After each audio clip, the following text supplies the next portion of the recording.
Ayan, isang mapagpalang gabi po sa bawat isa. Tayo po ay magpupuri sa ating Diyos na buhay. Praise God.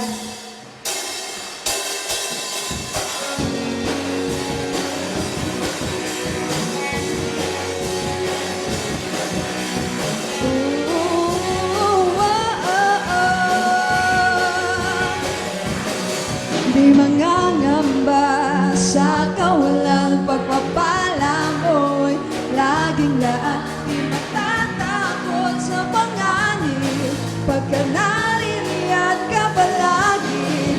Di matitinag sa pagsubok ang pagsama mo'y tiyak at lubos. Di mapipigil sa pag-awit pagkat ikaw ay mabuti. Pagkat ikaw ay mabuti, ikaw ang aking pastol, hindi nagkukulang sapat na. At higit pa, ang biyaya mo'y sagana at umaabang sapat na. At higit pa, sapat na sa lahat kong pangangailangan. Higit pa sa lahat kong inaasahan. Wala nang ang mahigit pa, pagkat ika'y sapat na. Ika'y sapat na at higit pa.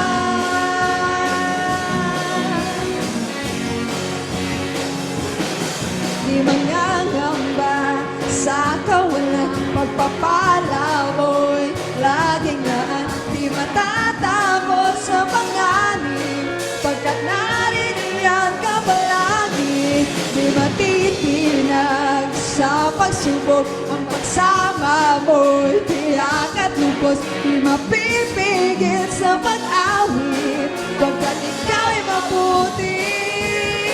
Oh, napakabuti. Ikaw ang aking pastol, hindi nagkukulang sapat na. At higit pa, ang biyaya mo'y sagana at umaabang sapat na. At higit pa, sapat na sa lahat kong pangangailangan. Higit pa sa lahat kong inaasahan. Wala namang mahigit pa pagkat ika'y sapat na. Ika'y sapat na. Ikaw ang aking pastol, hindi magkukulang. Yes, Lord, sapat-sapat ang biyaya mo. Umaabang sapat na. At higit pa, sapat na sa lahat kong pangangailangan.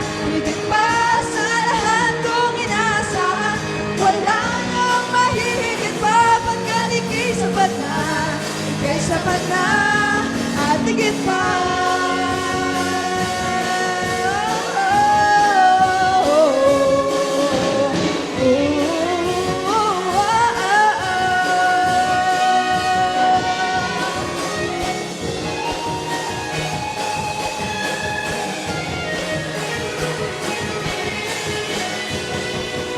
Praise God! Ikaw ang aking pastol, hindi magkukulang sapat na. At higit pa, ang biyaya mo'y sagana at umaabang sapat na. At higit pa, sapat na sa lahat kong pangangailangan. Higit pa sa lahat kong inaasahan. Wala nang ang mahigit pa pagkat ika'y sapat na. Ika'y sapat na. Ikaw ang aking pastol, hindi nagkukulang. At higit pa, ang biyaya mo'y sagana at umaabang sapat na. At higit pa, sapat na sa lahat kong pangangailangan. Higit pa sa lahat kong inaasahan. Wala nang ang mahigit pa pagkat ika'y sapat na. Ika'y sapat na at higit pa.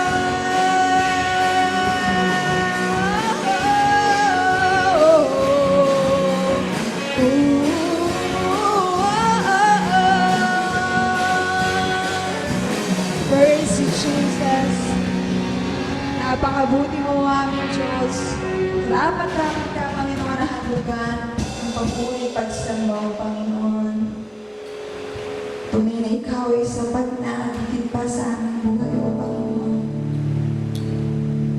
Ikaw na Diyos na hindi nagbabago. Ikaw Ikaw na Diyos, nananatiling Diyos, Diyos na tapat, Diyos na tapat sa kanyang pangako, Diyos na hindi kailanman bumalik sa kanyang pangako, at Diyos na tunay na umiibig sa iyo at sa akin. Hallelujah.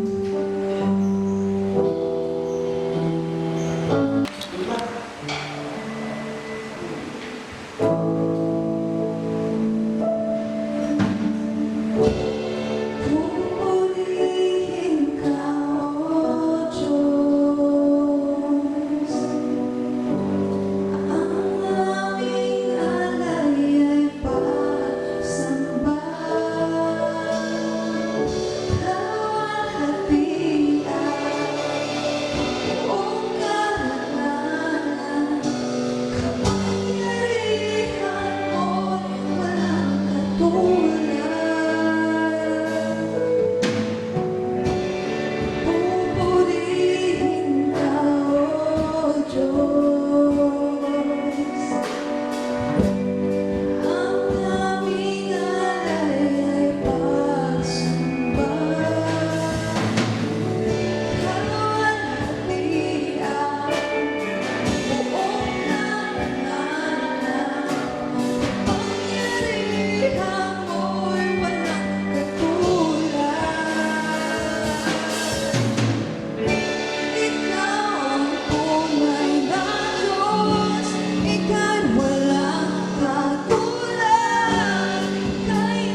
Diyos.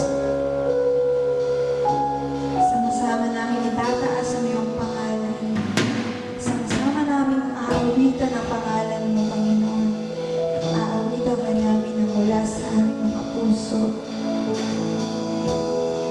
Kasama ang aming isip at buong katawan, Panginoon.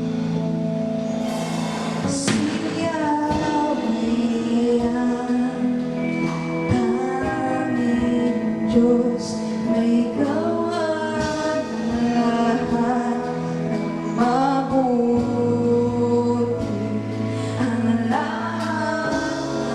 Ang lahat ng nilikha mo'y sumasamba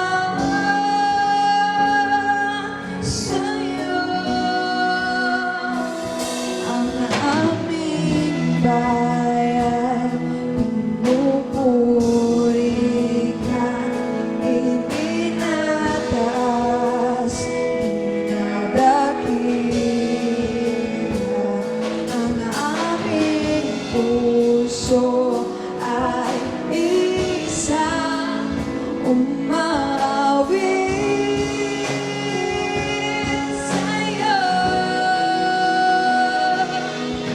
Mapalad ang bayan na iyong ibinukod.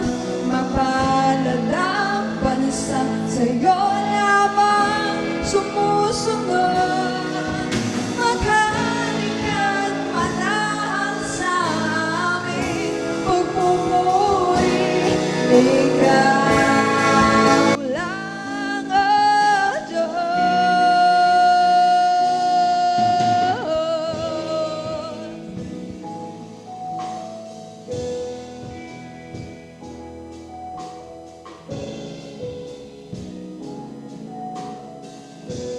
Si Yahweh, tanging Diyos, may gawa ng lahat ng mabuti. Ang lahat ng nilikha mo'y sumasamba sa'yo. Ang aming bayan pinupuri ka, itinataas, dinadakila. Ang aming puso ay isang umaawit sa'yo. Mapalad ang bayan na iyong ibinukod. Mapalad ang bansang sa'yo lamang sumusunod. Magaling at manahan sa aming pagpupuri. Ikaw lang ang Diyos. Mapalad ang bayan na iyong ibinukod. Mapalad ang bansang sa'yo lamang sumusunod. Magaling at manahan sa aming pagpupuri. Ikaw lang ang Diyos.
Mapalad ang bayan na iyong ibinukod. Mapalad ang bansang sa'yo lamang sumusunod.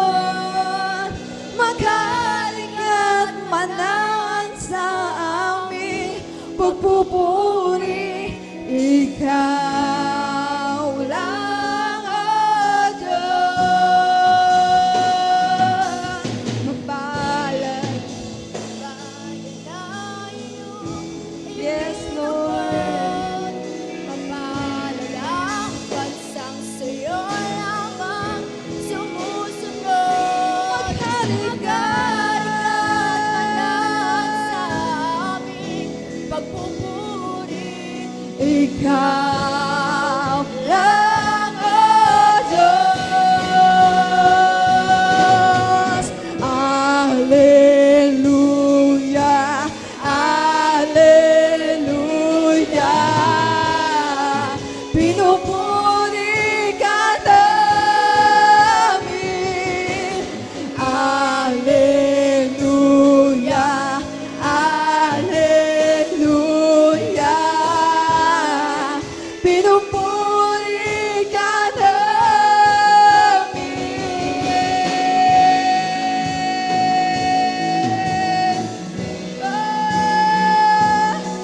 Hallelujah, hallelujah,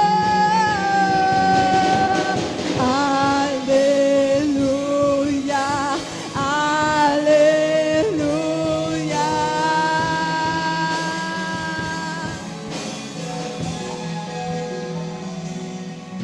Mapalad ang bayan na iyong ibinukod.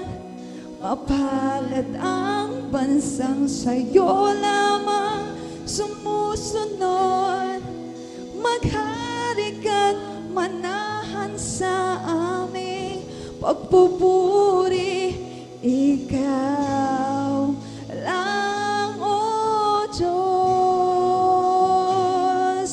Ikaw lang, O Diyos.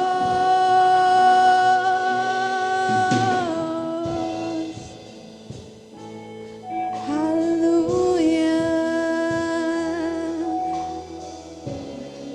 hallelujah.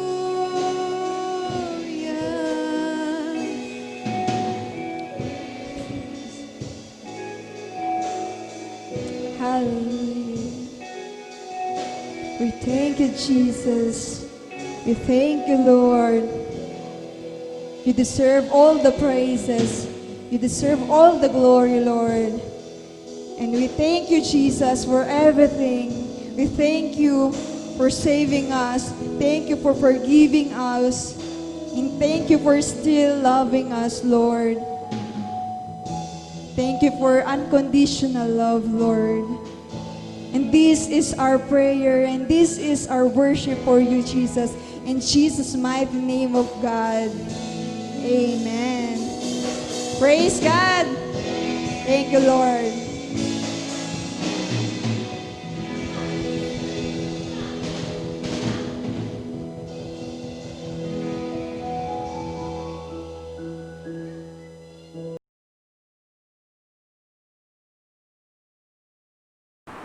Salamat po sa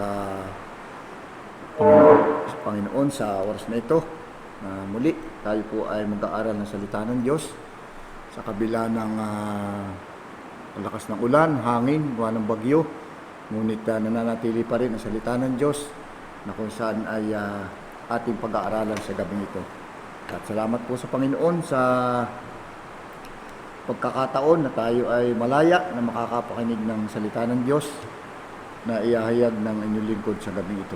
Bago po ang salita ng Diyos, tayo po muna ay sandaling lumukod, tayo po ay manalangin. Nagpupuri po kami at nagpapasalamat. Una po sa lahat, sa buong maghapon na pag-iingat mo po sa bawat sa amin.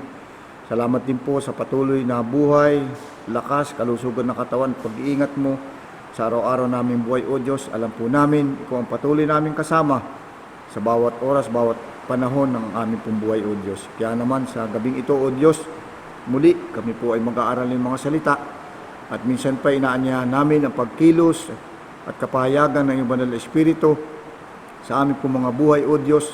Lalo tigit, Panginoon, na ako po na gagamitin instrumento, Panginoon, paghayag ng iyong mga salita sa gabi ito. Dalangin ko po na patuloy mong buksan ang bawat pakinig ng mga makikinig, O Diyos, aming mga kapatid na nasa kanilang mga tahanan, na kung saan ay makikinig, Panginoon, ng iyong mga salita na mahayag sa gabing ito, O Diyos. Buksan mo po ang kanilang mga pandinig, kanilang mga mata espiritual, upang sa ganun, O Diyos, ang mga salita na aking po ipahayag sa gabing ito ay magsilbing inspirasyon at tatagpo ng aming pong pananampalataya. Kaya minsan pa, Ama, umaasa po kami at nagtitiwala na kasama ka namin, Panginoon, sa ganito pong pag-aaral, O Diyos. Ang kapahayagan ng banal na Espiritu ang patuloy na sumaamin. Salamat po, O Diyos. Salamat po, Ama. Tunay na ang papurit pa sa salamat, O Diyos, pagdakili at pagluwalhati at pagsamba ay maingat ko po ibinabalik sa iyo, O Diyos. Salamat po ang dalangin sa pangalan ni Jesus. Amen. Okay, salamat po sa una po sa Panginoon, lalo tigit sa ating pong butihing pastor na binigyan muli tayo ng pagkakataon na maghayag ng kanyang mga salita na mga napapanahon na tema ng salita ng Diyos na magpapalakas ng ating pong pananampalataya. Salamat po sa Panginoon. Dako na po tayo sa salita ng Diyos na ating pong pag-aaralan sa gabing ito. Buksan po natin ang ating pong mga Biblia. Kayo po na nasa tahanan, makibukas po kayo doon sa bagong tipan sa Hebreo, Kapitulo 13, talatang 8. Yan po. Makibukas po kayo at ating pong subaybayan po ninyo at akin pong babasahin. Ito po ay napakagandang talata na kung saan ay inigay sa atin ng Panginoon sa gabing ito. Hebreo Kapitulo 13, talatang 8. Ganito po ang sinasabi, mga kapatid. Si Yesu Kristo noong nakaraan at siya rin sa kasalukuyan at siya rin magpakailanman. Dito po sa NIV version, si Yesu Kristo ay hindi magbabago kailanman. Siya ay kahapon, ngayon at bukas. Pagpalain ng Diyos ang pagkabasa ng kanyang mga salita na ngayong gabi ating pagbubulay-bulayan. Ang tema po na ating pag-aaralan, mga kapatid, sa gabing ito ay may tema po na hindi nagbabago ang Panginoon, siya'y tapat sa lahat ng panahon. Napakaganda po, mga kapatid. Ano po? Hindi nagbabago ang Panginoon, siya'y tapat sa lahat ng panahon. Kahit minsan tayong mga tao ay hindi tapat sa Panginoon, pero ang Panginoon talagang tapat pa rin. Yan ay mapapatunayan natin, mga kapatid, nang simula tayong maglingkod sa Panginoon. Nakita natin na ang katapatan ng Panginoon ay hindi kayang sukatin ng sino man tao. Kaya nga po, hindi nagbabago ang Panginoon, siya ay tapat sa lahat ng panahon. Sabi po dito, mga kapatid, matuling nagbabago ang panahon, hindi natin namamalayan na sa isang iglap ay marami na palang naiba. Ano po? Marami nang naiba at napalitan. Subalit may isang kailanman ay hindi mababago ng anumang modernisasyon at mga teknolohiya sa mundong ito. Walang iba kundi ang ating Panginoon Jesucristo, ang kanyang katapatan sa bawat isa sa atin. Yun po ang totoo, mga kapatid. Nakita natin sa ating mga nangyayari sa ating kapaligiran. Ilang buwan na ba tayong pandemic? Halos ay mahigit ng kalahating taon. Pero nakita natin yung katapatan ng ating Panginoong Diyos. Talagang hanggang doon na lamang, mga kapatid. Kaya kahit sa anumang sitwasyon ng ating buhay, ay katapatan ng Panginoon ay talagang tunay at tapat na maaasahan sa lahat ng pagkakataon. Dumanas man tayo ng mga pagsubok sa buhay, mga bagyo, iba't ibang mga trial sa ating buhay, ang katapatan ng Diyos ay hindi magbabago hanggang sa dulo ng ating panahon o ng ating buhay na tayo naglilingkod sa Panginoon, na ang katapatan ng Panginoon ay tunay at tapat at maasahan. Sabi dito, mga kapatid, may mga ilang bagay tayong dapat nating malaman tungkol sa katapatan ng Diyos. Una po, mga kapatid, sabi dito, magbabago ang takbo ng mundo, ngunit hindi ang plano ng Diyos. Yun po ang totoo. Magbabago ang takbo ng mundo, ngunit ang katapatan ng Diyos, ngunit ang plano ng Diyos, kailanman ay hindi magbabago. Ang tanong po dito mga kapatid, ano ba yung plano ng Diyos sa atin? Hindi po ba ang unang plano sa atin ng Panginoon? Tayo ay ililigtas. Ang sangkatauhan, Kanyang ililigtas. Sabi doon sa panahon ni Noah, hindi ba sabi doon, ang plano ng Diyos ay iligtas ang sangkatauhan. At ito'y nananatili mga kapatid. Ang tunay na panukala ng Panginoon ang pagliligtas ng Diyos.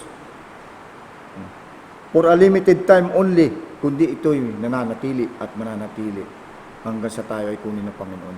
Panahong paninuwi, yun na yung unang pangako ng Panginoon sa maraming tao. Hindi po ba nung sinuwi ay kapanahon na ninuwi, naroon yung kanyang mag-anak nasa bundok. Ano po bang ginagawa nila doon sa bundok? Hindi po ba sila kumuha ng kahoy upang manggawa ng isang malaking barko, yung daong? Ano sinasabi ng karamihan ng mga tao? Ba, ito bang sinuwi ay nasisiraan na ng ulo? Nababaliw na ba siya? Nakakita mong gagawa ng barko ay nasa bundok. Paano niya papalangoy yung bangka sa tubig, ganun nasa burol. Pero ano nakita natin mga kapatid?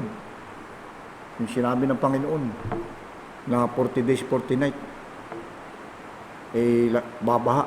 Ano nga nangyari mga kapatid? Hindi po ba nangyari? Pero narin yung katapatan ng Panginoon, sinunod ni Noe, yung utos ng Panginoon na maggawa ng daw. Kaya dumating yung pagkakataon, lumaki nga ang tubig hanggang umabot na doon sa bundok. Nakita natin kung ilang pares ng mga hayop ang pumasok doon sa daong. Ngunit yung angka ni Noe, kita ninyo, nangaligtas. Ano nangyari doon sa mga nag-uusig? Hindi po ba ito isang bagay na nangyayari sa ating kapaligiran?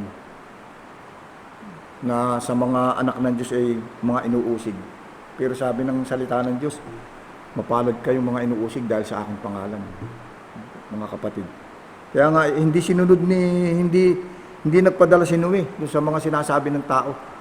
Sinunod niya ay yung plano ng Diyos na ililigtas ang kanyang angkan. At hanggang ngayon mga kapatid, ito'y nananatili.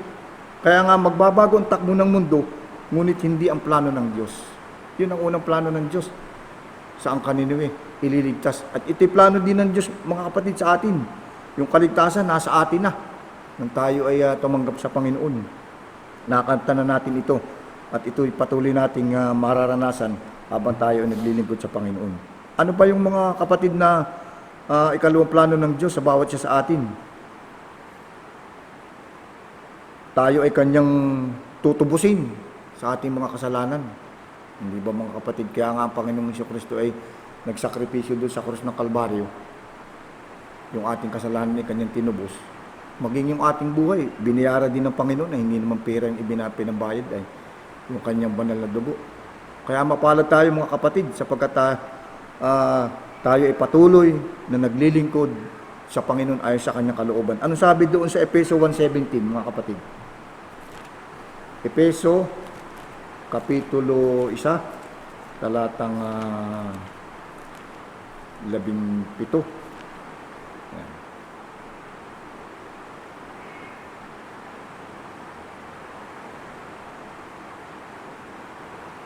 Yan, sabi dito.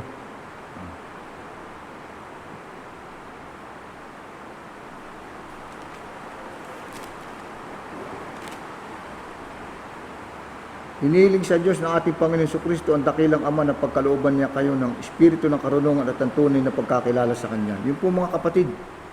Kaya nga sa ating kapanahonan, makikita natin na maraming tao ang nagwawalang bahala pagdating doon sa ninanais ng Panginoon sa maraming tao.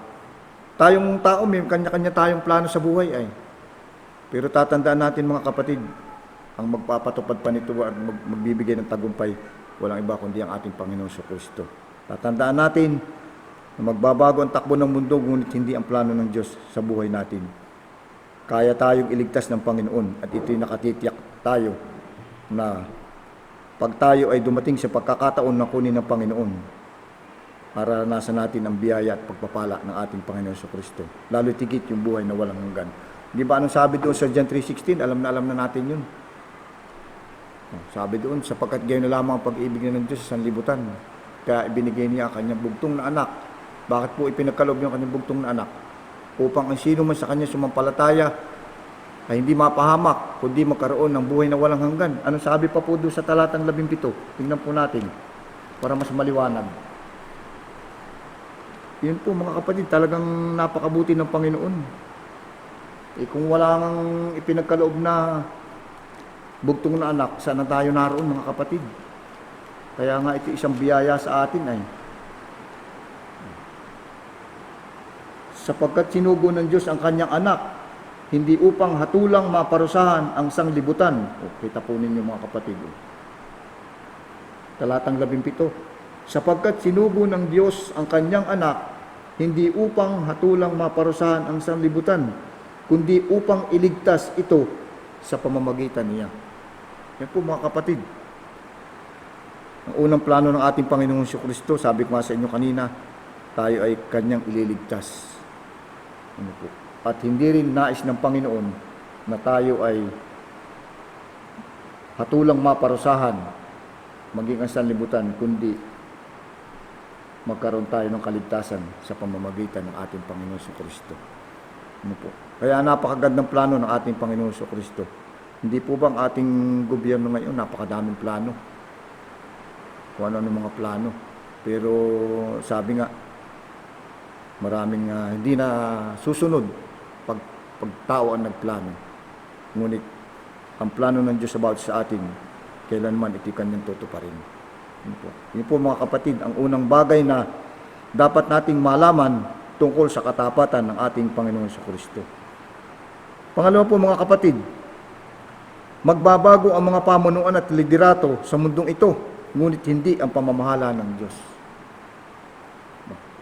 Magbabago ang mga pamunuan at liderato sa mundong ito, ngunit hindi ang pamamahala ng Diyos. Hindi po ba ngayon nagbabago ng mga pamunuan, mga liderato? Kung napapansin po natin, napapanood sa TV, mga nangyayaring balita, yung mga bangayan, mga kanya-kanyang ambisyon sa katungkulan. Hindi po ba isang bagay na pamamaraan ng pamunuan ng liderato sa mundong ito na pabago-bago? Ngunit tatanda natin mga kapatid, ang pamamahala ng Diyos kailanman ay hindi magbabago. Ano po ibig sabihin nito mga kapatid? Kahit na nagdaan ang napakaraming panahon, nagpalit na ang mga bansa ng pamunuan, nagpalit na rin ang iba ng sistema ng pamamahala, ngunit hindi pa rin magbabago ang katotohanan ang Diyos ay mananatiling hari ng mga hari at Panginoon ng mga Panginoon. Yun po ang totoo. Ano po? Pamunuan ng tao ay magbabago. Ngunit ang katotohanan, ang Diyos ay mananatiling hari ng mga hari, Panginoon ng mga Panginoon. Ano po sabi dun sa Pahayag, Kapitulo 17, talatang 14? Punta naman tayo sa Pahayag, mga kapatid. Pahayag, Kapitulo 17, talatang 14. Ganito ang sinasabi, mga kapatid. Dirigmain nila ang kordero, ngunit sila'y tatalunin nito, sapagkat siya ang Panginoon ng mga Panginoon at hari ng mga hari, makikihati sa kanyang tagumpay, ang mga tinawag, hinirang at tapat niyang tagasunod. Ba? Ay salamat sa Panginoon. Ulitin ko po mga kapatid, napakagandang talata. Dirigmain nila ang kordero, ngunit sila'y tatalunin nito, sapagkat siya ang Panginoon ng mga Panginoon at hari ng mga hari, makikihati sa kanyang tagumpay. Ang mga tinawag, sino po ba yung mga tinawag? Kabilang po tayo dito. Mga hinirang at tapat niyang tagasunod. Ano pa po ang sabi doon sa Kapitulo 19, talatang 16 ng Pahayag? Kapitulo 19, talatang 16, ganito naman sinasabi. Sa kanyang kasuotan at sa kanyang hita ay nakasulat ang pangalang Hari ng mga hari at Panginoon ng mga Panginoon. Yung po, ulitin ko mga kapatid, dalawang bagay na dapat natin malaman tungkol sa katapatan ng Diyos. Magbabago ang mga pamunuan at liderato sa mundo nito, ngunit hindi ang pamamahala ng Diyos. Dito. sapagkat ang katotohanan, ang Diyos ay nananatiling hari na mangyari. Panginoon ng Panginoon. Sabi doon, ang lahat ay luluhod sa kanyang pangalan. Yun po, mga kapatid. Ano pa po ang sabi doon sa mga awit? Kapitulo 135, talatang 13. Dito naman tayo sa mga awit. Mga talatang nagpapatunay na ang Panginoon ay hari ng mga hari. 135, talatang 13.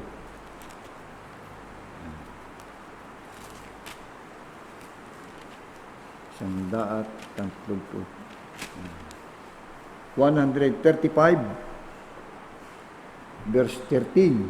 Yan. Sabi dito mga kapatid, ikaw Yahweh, kikilanling Panginoon na siyang Diyos.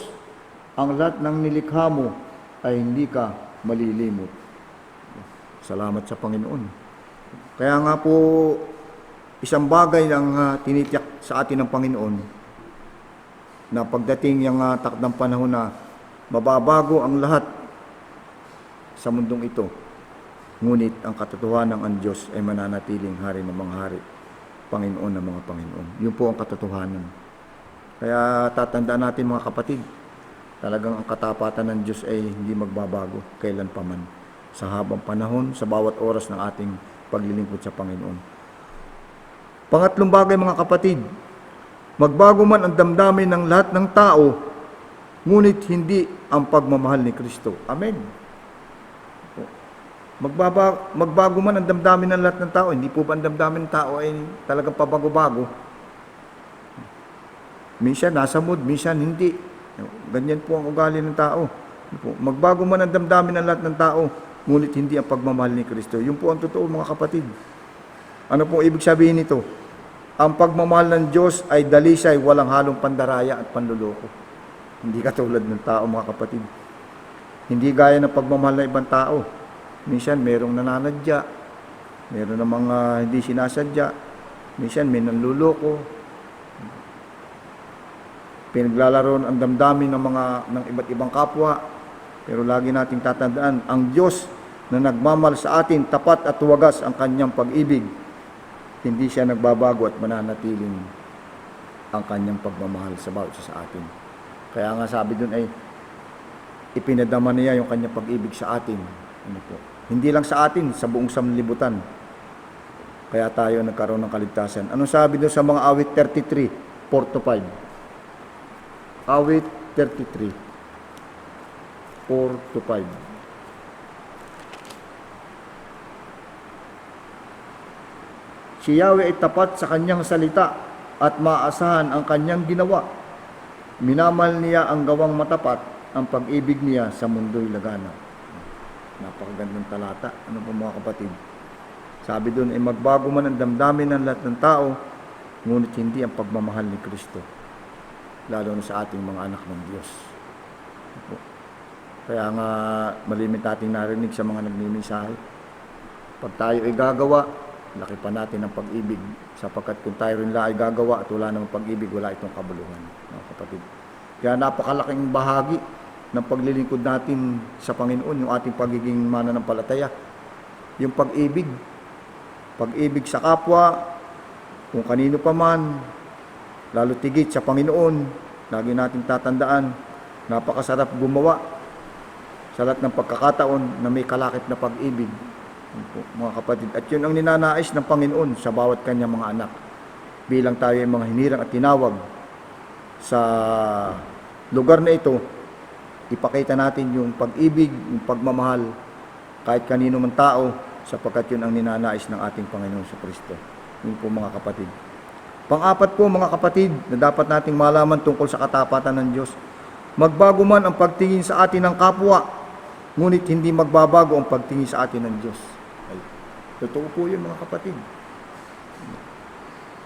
Magbago man ang pagtingin sa atin ng kapwa, ngunit hindi magbabago ang pagtingin sa atin ng Diyos.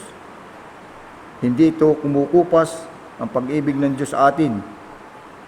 Meron siyang tunay na malasakit sa bawat isa sa atin kung kaya tayo ay nagkaroon ng malawak na pangunawa tungkol sa mga bagay na ating pinag-aaralan sa kanyang mga salita.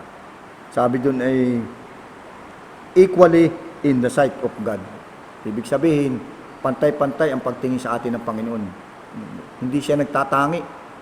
Hindi katulad ng tao, nagtatangi yan. Ay. Pero sabi nga, equally in the sight of God. Ano po? Meaning, pantay-pantay ang pagtingin sa atin ng Panginoon. Bakit po? Sapagkat tayo naman tao, lahat tayo nilikha ng Panginoon ay. Ano po? Kaya mahal na mahal niya ang lahat ng tao. Nais nga niya maligtas ang lahat ng tao. Ay dangan nga lamang. May kanya-kanyang ninanasa ang tao. Nasusunod ang kanyang kalooban. Kaya nangyayari yung mga bagay na kabalisan sa buhay ng mga tao, lalo na yung walang pagkakilala sa Panginoon. Ano po ang sabi doon sa Romans 2:11? Punta naman tayo sa Bagong Tipan. Romans 2:11.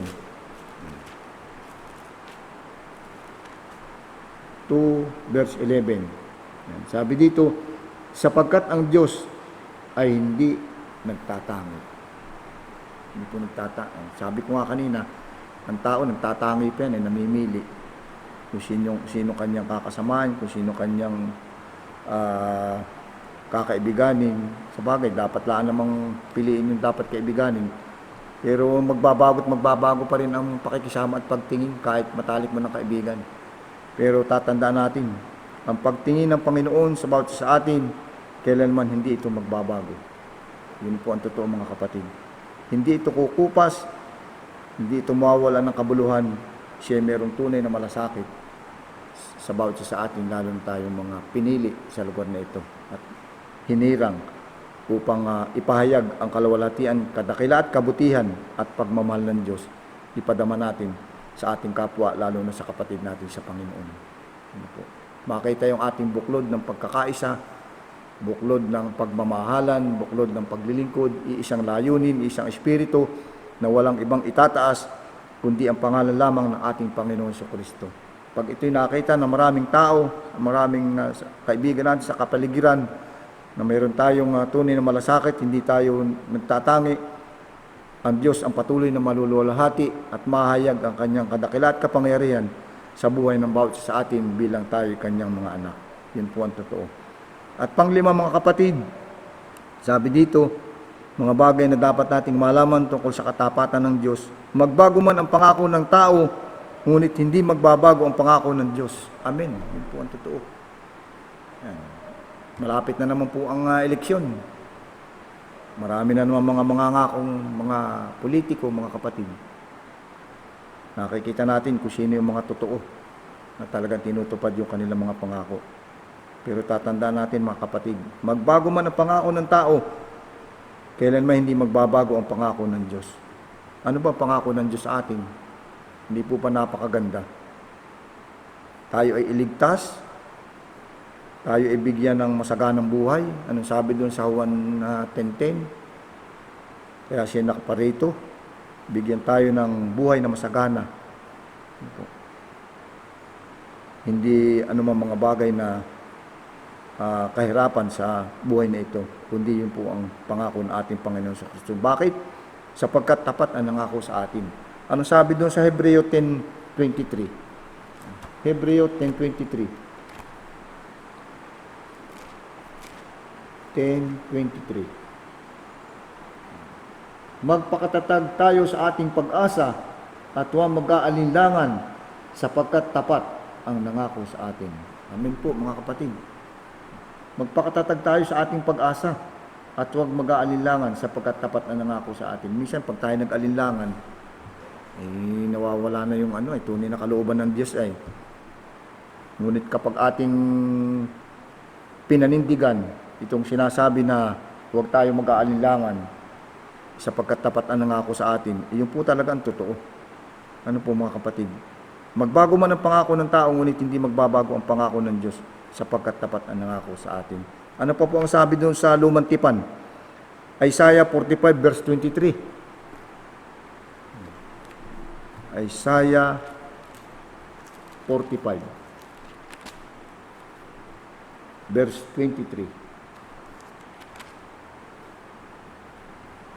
Ako ay tapat sa aking pangako at di magbabago, at tutuparin ko ang aking mga pangako. Lahat ng tao ay lulod sa aking harapan at mangangakong sila'y magtatapat sa akin. Yan po mga kapatid.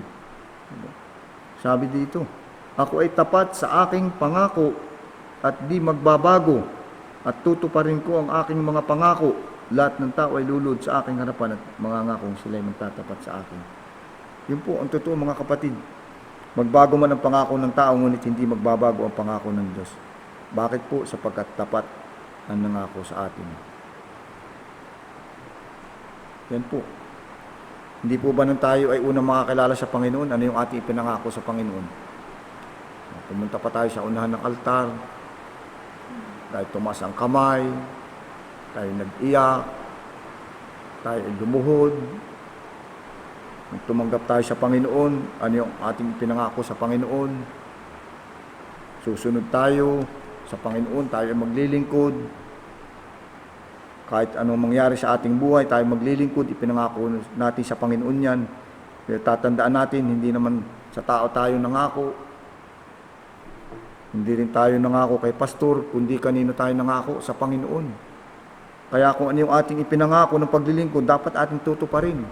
Sapagkat ang tugon ng Panginoon dito sa atin, sa mga susunod sa kanyang kalooban, at ipamumuhay ang kanyang mga salita, ay talaga mararanasan natin ang pangako ng Panginoon. Napakaraming pangako ng Diyos sa Biblia. Kung ating babasahin, ng mga pangako ng Panginoon na ito ay kanyang tinupad. Kahit pa nung una sa mga naunang mga Kristiyano, ito ay natupad na at hanggang ngayon, sa kasalukuyan nating henerasyon, ang pangako pa rin ng Diyos about sa atin, kailanman ay hindi ito magbabago. Siya'y tapat sa kanyang sinabi, siya'y tapat at ito'y kanyang tutuparin, kanyang mga pangako, kalakip ng pangako ng Panginoon, tayo pagpapalain sa lahat ng aspeto ng ating buhay. Nakita naman natin, ito'y tinutupad ng Panginoon, hindi tayo pinabayaan. Hindi tayo iniiwan ng Panginoon. Ganyang kabuti yung Diyos na ating pinaglilingkuran. Hindi siya magbabago. Sabi doon sa ating tema, mga kapatid, hindi nagbabago ang Panginoon, siya'y tapat sa lahat ng panahon. Yun po ang totoo. Kaya nga magbago man ang pangako ng tao, kailanman hindi magbabago ang pangako ng Diyos sa atin. Sapagkat tapat na tapat ang nangako sa atin. Ito po yung pawang katotohanan na ating mararanasan sa buhay na ito. Ang challenge lang sa atin ng Panginoon sa gabing ito mga kapatid, magpatuloy tayo ng ating paglilingkod, ano man yung ating pagkatawag sa Panginoon, gawin natin ito ng bukal sa ating kalooban, at bahala ang Diyos, mga kapatid. Bahala ang Diyos, nari ang kanyang mapangako. Sabi doon sa Mateo 28, verse 20, sabi doon, ako si Yahweh, sasamahan kita hanggang sa katapusan ng sanlibutan. Ito isang tunay na pangako ng Panginoon, na hindi tayo iniiwan ng Panginoon hanggang sa dulo ng sanlibutan. Hanggang sa dulo ng ating buhay, kasama natin ang Panginoon. Hindi nga ba mga kapatid, yung nakikita nating yung ilustrasyon, yung buhangin sa tabing dagat, hindi ba malimit natin itong mapakinggan sa mga nangangaral. Minsan, nakala natin, parang iniwanan na ata ako ng Panginoon. Kung kailan ako mayroong mga matinding pagsubok, bakit? Dadalawang bakas na yung nakikita ko. Ngunit ang totoo ng Panginoon, ang totoo ng mga kapatid, kinakalong tayo ng Panginoon sapagkat kapag hindi na natin kaya, ang Diyos na ang sasalo sa atin. Ganong kabuti mga kapatid, pangako ng Diyos na hindi tayo iiwan, hindi tayo pababayaan. So, kasama natin hanggang sa dulo ng sanlibutan. Yun po ang totoo. Bilang panghuli mga kapatid, ngayon nalaman natin ang Diyos na nasa atin ay totoong tapat at di nagbabago sa habang panahon. Marapat lamang nang magi nating tugon dito sa kanyang katapatan ay ang wagas nating pagsunod sa kanyang kalooban. Yun po ang totoo. Wagas nating pagsunod bukal sa ating kalooban, yun yung ating marapat na itugon sa katapatan ng ating Panginoon Jesucristo. Ulitin ko mga kapatid, si Jesucristo noon, ngayon at magpakailanman, siya'y tapat at hindi magbabago sa lahat ng panahon at sa lahat ng pagkakataon. Yan po ang salita ng Diyos na inihayag sa gabing ito ng inyong lingkod. At ako'y umaasa ng Diyos ay patuloy na magpapahayag sa inyong buhay sa magitan ng inyong pakikinig sa inyong mga cellphone o ano paman. Ang Diyos ang bahala sa inyo kailanman siya'y tapat sa lahat ng pagkakataon. Purihin ng Panginoon, pagpalain ng Diyos ang bawat siya sa atin, at sa gabing ito, samahan niyo ako sa isang maikling panalangin. Kaya sandaling lumukod tayo manalangin. Ama, muli nagpapasalamat po kaming muli, una po sa lahat, sa oras at panahon na inilaan mo po sa amin, na kami muli, Panginoon, ay makapag-aral ng iyong mga salita, O Diyos. Salamat po, Panginoon, sa iyong kahabagan, sa iyong pag-ibig, sa iyong patuloy na pagpapaalala sa amin, Panginoon, ang iyong mga salita. Ito yung makapangyarihan na patuloy na kumikilos sa bawat isa sa amin nakilang Diyos. Pagpalain mo rin po, Panginoon, aming mga kapatid na kung saan ay nanood, Panginoon, nakinig ng pagpapahayag na ito ng salita ng Diyos. Dalangin ko po, Panginoon, na ito po, Panginoon, ay may sa pamuhay nila, Panginoong Diyos, upang sa ganon makita ng maraming tao na ang Diyos na aming pinaglilingkuran ay Diyos na tapat, hindi nagbabago magpakailanman. Pagpalain mo po ang kanilang buhay, O Diyos. Lalo tigit, O Diyos, dalangin ko rin po ang sambayan ng aming buting pastor. Dalangin po namin, Panginoon, dalangin ko po, O Diyos, ang patuloy na kalusug at kalakasan ng katawan, O Diyos. At anuman pong ninanasa, Panginoon, ng kanyang buong sambayan, alam po namin, O Diyos, ito'y patuloy mo ipinagkakaloob at patuloy nilang mararanasan. Lalo tigit, pagkalooban po sila ng mga karunungan makalangit, Panginoon, na iyong mga salita, upang sa ganun, O Diyos, patuloy itong maipahayag nila sa maraming tao, O Diyos. Maraming salamat po, Panginoon, sa gabing ito, at muli, kami umaasa, nagtitiwala, Panginoon, na mananatili ang iyong kapangyarihan, ang iyong katapatan sa bawat buhay ng bawat isa sa amin dakilang Diyos. Salamat po, O Diyos. Pagpalain mo po, Panginoon, ang gabing ito, O Diyos. Purihin ka, Ama, lahat po ng papuri, pagdakila at pagluwalhati. Pag-ibig, Panginoon, pagpapasalamat, lalo tigit ang pagsamba, O Diyos, ay akin po ibinabalik sa iyo, Ama. Salamat po, O Diyos. Ito po ang dalangin sa pangalan ni Jesus. Amen. Amen. God bless po, mga kapatid, sa inyong lahat.